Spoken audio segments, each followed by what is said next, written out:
আমাদের দেশ তো তাফসীর হয় না, ওই সাইদি সাহেবের ক্যাসেট মুখস্থ করে আমি যে কটা বক্তা দেখছি নাম কব না, এই জিডুন আছে দুই একজন আল্লাহর বান্দা ছাড়া একটাও ভালো লেখাপড়া জানে না।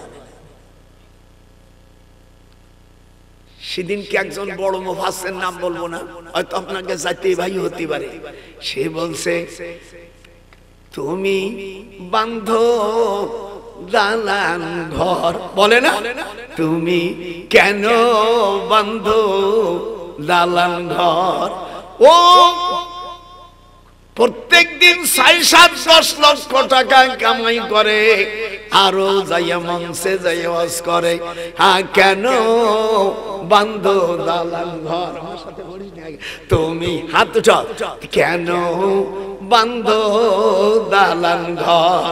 আমি বললাম এই লোক, নাম বলবো না, বলি আপনাকে জাতি ভাই হয়ে জাতি ভারে, আমি বললাম লক্ষ লক্ষ টাকা কামাই করে তোমার মুখে এই গজল মানায় না, মন মন মান কেন বান্ধো ও দালান ঘর। হাত উঠায় নাহলে খোদার কাছে ঠেকে যাবি, আমার মন মান কেন বান্ধো দালান ঘর।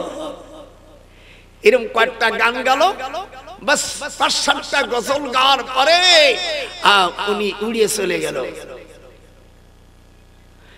এই মাদ্রাসা ৬ মাস ১ বছর পরে ভিক্ষা করে দোকানে দোকানে মানুষের কাছে ভিক্ষা করে হেলিকপ্টার দাঁড়ায়া উনি আসে ২০ মিনিট ওয়াজ করে বলল, মন মন মান কেন বান্ধো ও দালান ঘর। আজকে দেব জমেদার মামার মন মান কেন বান্ধো দালান ঘর। আমার সামনে যদি করে দেবে চামড়া থাকবে না। বদমাইশ গুলো কোরআন জানে না, কোরআনের তাফসীর করতে গেলে কোরআন হাতে রাখি বিশ্ব মানুষকে আমি চ্যালেঞ্জ করলাম। আল্লাহর হাবিব বলেছেন, কোরআন শরীফ যদি মন গড়া তরজমা করে, মান ফাসসারাল কুরআনা বিরাইহি ফালিয়াতাবাওয়াউ মাকাদাহু মিনান নার। আল্লাহর হাবিব বলেন, কোরআন যদি মন গড়া ব্যাখ্যা করো, ওই বক্তার বাসস্থানকে আল্লাহ জাহান্নামে বানাই দেছে। একটু হাত করে আপনি বলেন, শিক্ষক মানুষ মন গড়া ব্যাখ্যা করলে তার বাসস্থান কোথায়? একটু হাত উঠাও, জোরে কান, কোথায়?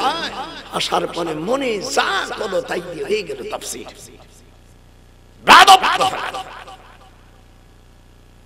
আমি বলছি জিডুন আছে বাংলাদেশ, একটাও আমার সামনে একটা লাইন করতে পারবে না আরবি।